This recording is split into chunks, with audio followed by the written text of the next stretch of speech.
আপনারা কি জানেন, একজন সোভিয়েত কূটনীতিকের মৃত্যুদণ্ডের কারণেই সৌদি আরব চিরতরে মস্কোর হাতছাড়া হয়ে যায়। আর সেই ঘটনাই শেষ পর্যন্ত মার্কিন যুক্তরাষ্ট্রকে মধ্যপ্রাচ্যের তেলের উপর আধিপত্য বিস্তারের সুযোগ করে দেয়।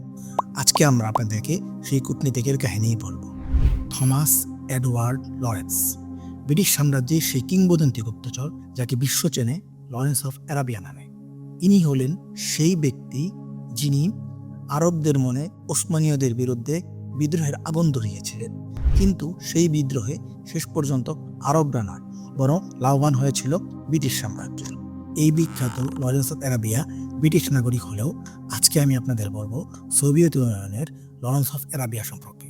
তার মূল নাম হলো কারিম আব্দুর রফোভিচ হাকিমভ। একজন তাতার মুসলিম, একজন বিপ্লবী, একজন কূটনৈতিক জিনিয়াস। ব্রিটিশ নাগরিক থমাস এডওয়ার্ড লরেন্স যেহেতু আরবদের মনে ব্রিটিশ প্রভাব ছড়িয়ে দিতে কাজ করেছিল, সুতরাং বোঝাই যাচ্ছে তার সোভিয়েত ভার্সন অবশ্যই কমিউনিজমের প্রভাব ছড়িয়ে দিবেন আরবের মরুশালীদের কুঠিরে।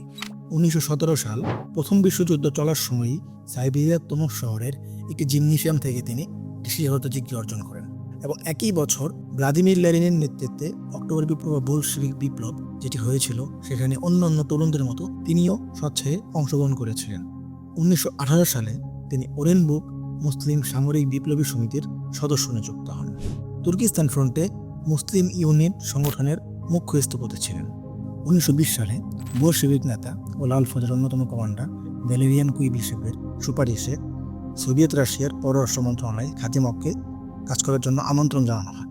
রেড আর্মিতে মুসলিম জাতীয় ইউনিট গঠন এবং তুর্কিস্তান ফ্রন্টে খাকিমভ রাজনৈতিক কাজেও গুরুত্বপূর্ণ ভূমিকা পালন করেছিলেন। 1921 সালের অক্টোবর থেকে 1924 সালের জুলাই পর্যন্ত হাকিমভ খোরাসানের মাসাদ ও রেস্টে কনসাল জেনারেল হিসেবে কাজ করেন। এরপর 1924 সালে তাকে পাঠানো হয় হিজাজে, যাকে আপনি আজকে সৌদি আরব বলতে পারেন। তখন হিজাজ উত্তপ্ত, হিজাজে যুদ্ধের আগুন জ্বলতেছে।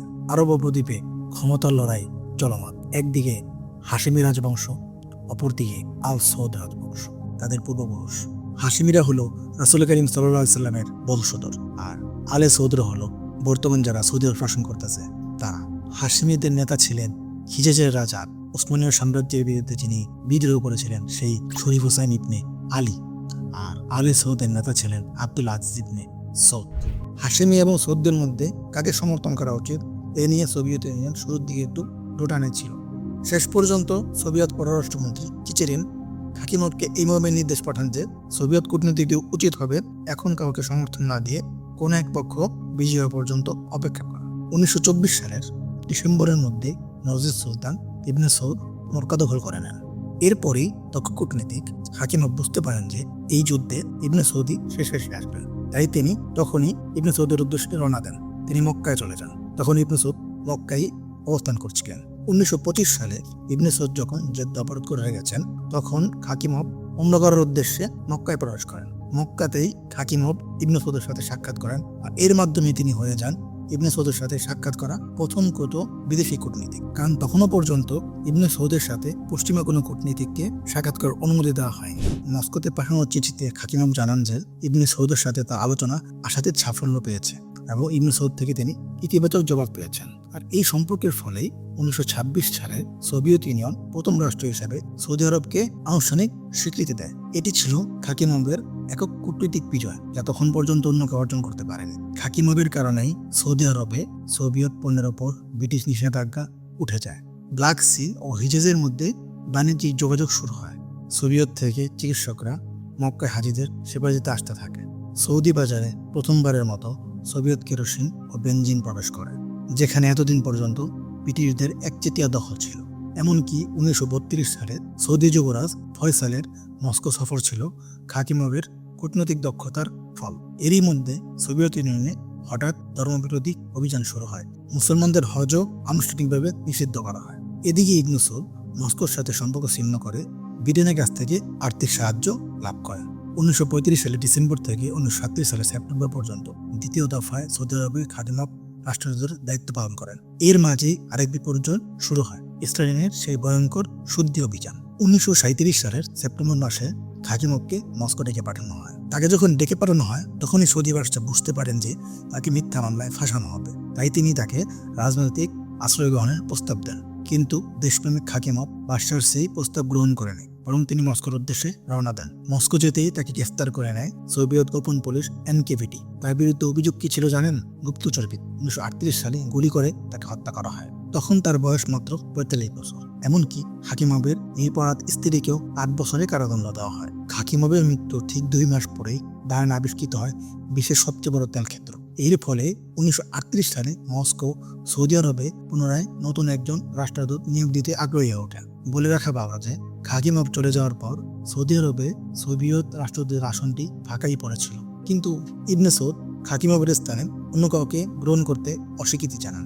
খাকিমভের মৃত্যুর ঘটনায় তিনি এতটাই রাগান্বিত ছিলেন যে তিনি মস্কোকে মুসলিম বিশ্বে বিপ্লব ছড়ানোর দায়ে অভিযুক্ত করেন এবং সোভিয়েত ইউনিয়নের সাথে কূটনৈতিক সম্পর্ক একেবারে ছিন্ন করেন।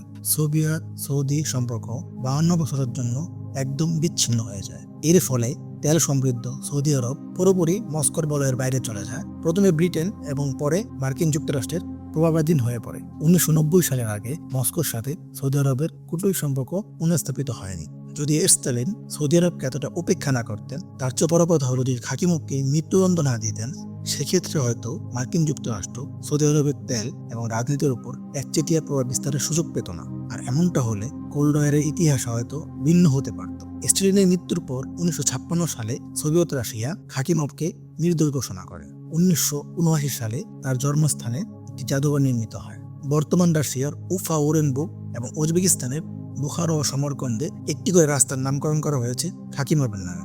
সোভিয়েত ইউনিয়নের লরেন্স অফ অ্যারাবিয়া জীবিত অবস্থায় মিথ্যা অভিযোগের বলি হয়ে তার প্রাপ্য সম্মান না পেলেও তার মৃত্যুর পর তার দেশবাসী ঠিকই তাকে শ্রদ্ধার সাথে স্মরণ করে। কারিম খাকিমভকে মিথ্যা অভিযোগে হত্যা করে সোভিয়েত ইউনিয়ন হারিয়েছিল আরব দুনিয়ার সবচেয়ে বড় কূটনৈতিক সম্পদ।